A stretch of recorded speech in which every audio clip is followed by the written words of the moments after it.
Hello and welcome back to Let's Play Jane's Fighters Anthology. Let's see what this war has in store for us today. Over the next few days, we'll be concentrating on paring down the number of Russian ground troops along the front. Once we weaken their coastal positions sufficiently, our Marines will be in a good position to launch an amphibious invasion. The Russians are obviously expecting us because they've littered the coast with AAA and SAMs. Needless to say, eliminating these threats will be a priority. Your targets this morning are several radar homing air defense installations along the southwestern coast. You'll be flying straight into the lion's mouth to take out these bad boys. You don't want to spend too much time over these targets, so stick with HARM missiles. Alright, so it sounds like the counter-offensive against the Russians is drawing closer. SEAD, USS Eisenhower, CVN 69. Date May 29th, local time 0330 hours. Weather clear. Situation: Russians recently strengthened their air defenses on the coast. These must be swept from the coast in preparation for the invasion. Mission objective: destroy mobile SAM sites on the Crimean Peninsula. Order of battle: recommended aircraft FA-18D, recommended weapons AIM-9M, AIM-120, AGM-65G. Threat suppression data: ground opposition, 2S6s, SA6s, SA9s, SA-15s, ZSU-23s, and ZSU-57s. Air opposition: possible MiG-29s. We have one good wingman, and we're just going to be humping the southeastern coast of Crimea, taking out SAM sites where we find them. Nothing else of real note on the map. We'll take our newly repaired Hornet, and hopefully not ding it up too badly this time. And we're going to take the advice of both our briefing and our briefing officer. We'll take HARM missiles and Mavericks, because I suspect there will be some IR-guided missiles that we'll have to deal with. Or some IR SAMs that we'll have to deal with. It's probably a little more accurate. Got one.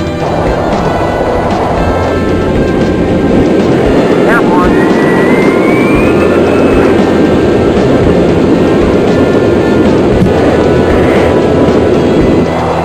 So we'll gain some altitude here.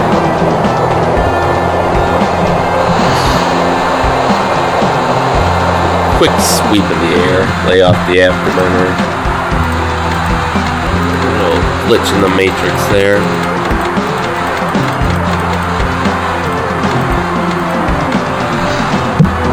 Yeah, so we have an E3 and E2 giving us overwatch. Alright, so we'll turn on our IR and HARM seekers. And we see we've actually enabled the old USNF 97 IR seeker, which is replaced by the air-ground radar.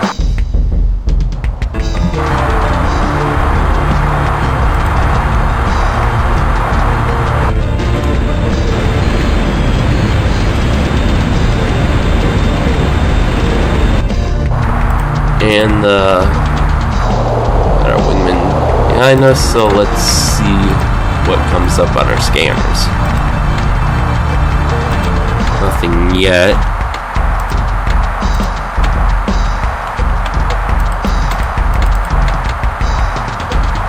We got Apex inbound, drop down. Alright. IR on. Accidentally compressed time a little too much there. 7 miles, 1 o'clock. So that SA-9 is actually a 6 miles. I'm taking a shot. IR guided SAM. That was close. 5 miles. Bullseye. Attack SAM. Alright, so let's take this guy out.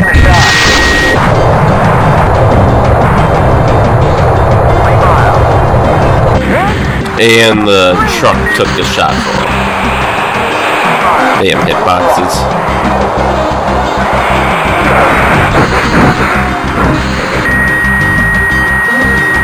Taking a shot. Let's try this. There we go.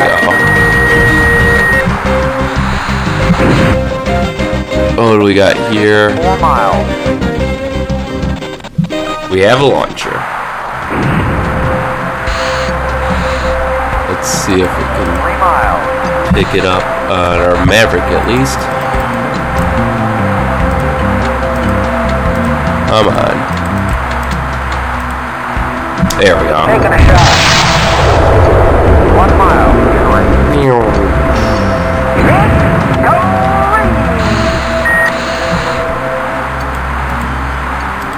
And we see an SA-15. Taking a shot. He's got his radar on, so we'll use our arm. Excellent. 1 mile.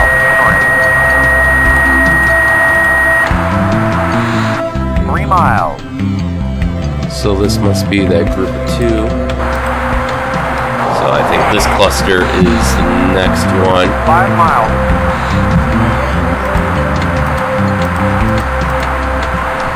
Let's gain some altitude here. It's good to be close to the floor because it'll help against IR SAMs, but there we go. Or sorry, it'll help against radar SAMs. 6 miles. And thanks for lighting up like a Christmas tree. 2 miles. So we're down the Mavericks now. But it looks like we have another SAM here. 2 miles.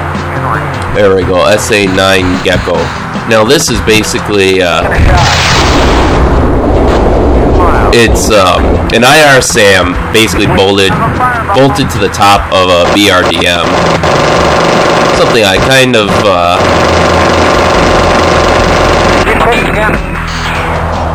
don't want to waste a big old Maverick missile on, but you know, since we don't have like a Hellfire or something, which I think would be much more appropriately sized. Our wingman doesn't seem to be doing much to help us. He's only taken out the one SAM we directly asked him to at the start of this mission. Okay. Alright. You made me eat my words. Fair enough. I guess we can give our wingman a little credit.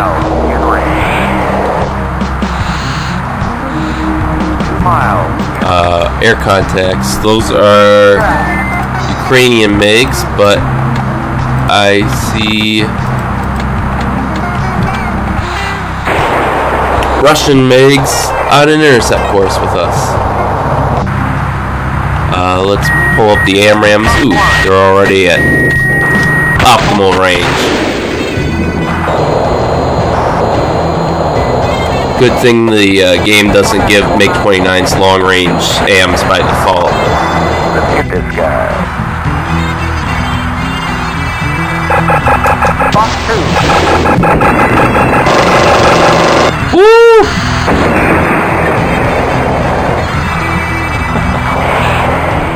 That was close. Also, it's a good thing he ejected when he did, because I'm pretty sure, as far as the game's concerned, if he had ejected when we were over him and the pilot hit our aircraft, that probably would have insta-killed us. Okay, our wingman has decided to not attack SAMs again. Taking a shot. 2 miles. In range. Bullseye. 6 miles.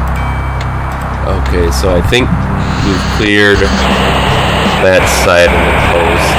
I see 2 more radars popping up over here. 2 miles. In range. So hopefully these are the last 2. Impact. Okay, you can stop attacking my wingman, or the Ukrainian MiGs. It's probably, I think, who they're attacking. Attack SAM, you're 12 o'clock. Engaging. We'll have our wingman go for this guy. 3 miles. Beautiful. Nice, and that's mission accomplished. So what we can do is we can disengage and go home now. And we took no damage ourselves, so it's nice. And I think we even have decent fuel reserves, and we even have chaff left. How nice! Feet west.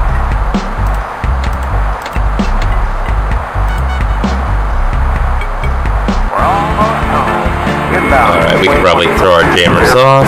No need to fry the poor guys on deck.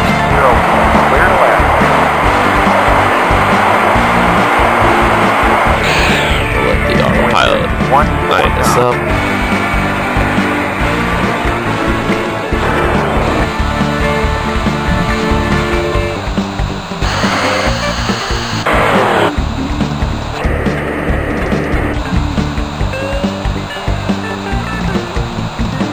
Miles. Oh, we gotta switch over to navigation mode. Lower. Lower. Lower. Lower. Lower. 2 miles. Lower. Steady. Lower. Lower. Lower. Lower. Call the ball. Higher. Too much back. On the ball. Higher. Higher. Fair landing. Caught the deck a little early there, but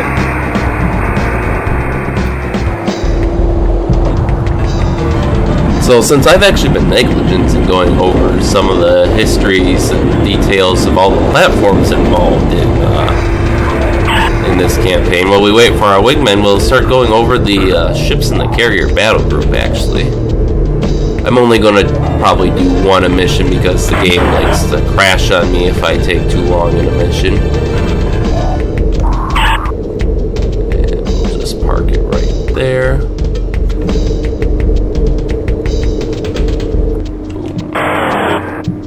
So we'll start with the trusty Ticonderoga class missile cruiser. Now, the ones featured in this game are the first flight of Ticonderoga ships, which have twin arm launchers instead of the BLSLs. Now, these guys, they had twin arm launchers. They could fire a SAM a missile every 6 seconds or so, I think. They had, I think, a 60 and a 40 round magazine, or 2 40 round magazines for SM-2 MR and later ER missiles, I believe. They have bolt-on harpoon launchers at the back. There are 2 canisters of 4 missiles each. They have a helipad and hangar so they can carry 2 Seahawk helicopters. They're equipped with some sonar so they can perform anti-submarine work. They also have they can be fitted with either the Mark 46, the Mark 50, or Mark 50 torpedo. The newer ones, I think, can also take the Mark 54. I say newer ones because the Flight 1 Ticonderogas aren't in service anymore. They were retired because with the end of the Cold War, it was thought too costly to upgrade them to the BLS variant. So these Flight 1 cruisers do not carry Tomahawk cruise missiles. They have the Spy 1B radar, which is part of the famous AG fleet combat system. And the Spy 1 is basically a passive electronically scanned radar sized for cruisers, versus the more commonly known Spy 1D of today, which is sized for destroyers like the Arleigh Burke. I believe it had 3 independent radar illuminators, which could also be used in conjunction with each of their Spy 1B radar faces, which you can kind of see here. So they could have a decent amount of missiles in flight for the time, and they were pretty accurate too. Eventually they were these guys were replaced with the Flight 2 Ticonderogas, which I mentioned before. And those, what they did was they removed the twin arm launchers fore and aft, and they added in, I believe, 64 VLS cells in place of them. And now these VLS cells could carry the SM-2 missile, which was kind of a medium to long-range anti-air missile. The SM, which it's semi-active, so it's kind of like the Sparrow, but a lot more accurate and reliable. They could carry the SM-3, which is a modification of the SM-2 for anti-ballistic missile and anti-satellite work. And they can carry the SM-6, which is an upgrade of the SM-2, which adds an active radar seeker to the missile, so that way they don't have to... they aren't limited to the amount of radar illuminators they have on board anymore. And they can also toss them up over the horizon. You know, if they have a data link from, say, an E2 saying, hey, there's missiles 40 miles out, they can toss up some SM-6s in the direction guided by the data link rather than by their radar illuminators. So they're pretty nice. They can carry Tomahawks. There used to be a Tomahawk land attack cruise missile and a Tomahawk anti-ship missile, but then they dropped the anti-ship missile, and then recently they gave the land attack missile anti-shipping capabilities, so they do have some anti-ship capabilities, and that they retain the Harpoon launchers. They also have some phalanx close-in weapon systems. I believe only one or two. Let's see. Their VLS cells can also carry, what is it? It's like a RUM 139, I think, or something like that. I don't know. The 139 I'm remembering, but not the new alpha or the alphabetic part of the designation. But it's basically a torpedo strapped to a rocket, so that way they can get some distance, and they can attack subs that are still miles from them, like 20, 30 miles out. Let's see, what else can their VLS cells carry? SM-236, the RUM 139s, or whatever they're called, Tomahawks. They'll be able to carry the LRASM long-range anti-ship missile once that's finished development. Lockheed Martin's working on that now. And, they can also quad-pack Evolved Sea Sparrow missiles in their VLS cells. So, just like the Evolved Sea Sparrow missile is basically an upgraded, modified form of the Sparrow missile we use on the Tomcat, and they could put 4 of those in one cell. So in theory, you could give this, with 128 cells, you could have something like 528 missiles or something like that. Let's see. 512, I think. So you'd only have like 25-mile range on them, but you'd have a lot of missiles then. Although those are limited too in that they're still semi-active radar homing. The Ticonderogas also have a pair of 5-inch guns, one fore, one aft, so they're a little bit more useful for close-in shore bombardment than the Burks are. And I think that sums these guys up pretty well. These were originally intended to be replaced by the CGX program, which was, if you think the Zumwalt class destroyer, but twice as big and with 256 VLS cells and top-of-the-line air surge radars. That's in the, I think they were going to have a pair of the 6-inch AGSs that the Zumwalts had as well. Those were what were supposed to replace them, but budget cuts canceled that program, so their future is up in the air now. Unfortunately, I would have loved to see cruisers like that. They were even thinking about making them nuclear powered too. That would have been cool, because other than carriers, we haven't had carriers and submarines. We haven't really had a nuclear powered combatant since the 80s or 90s, I think. That's the Ticonderoga.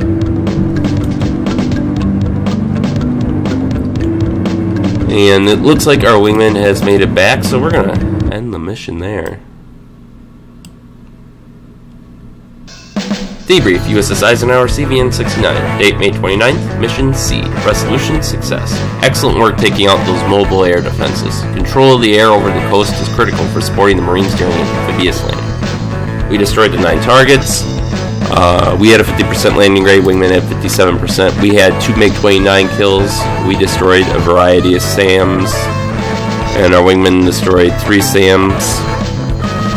They're a mix of, SA-6s, 9s, 15s, I think. And then we destroyed 2 trucks by accident, but that's okay, because they were commie trucks. We can do maintenance on the Hornet, keep it available, and start working on this guy. And that's it for today's mission, so we'll see what other preparatory work we'll be doing in advance of the Marines' amphibious landing next time. So stay tuned, and we'll see you then.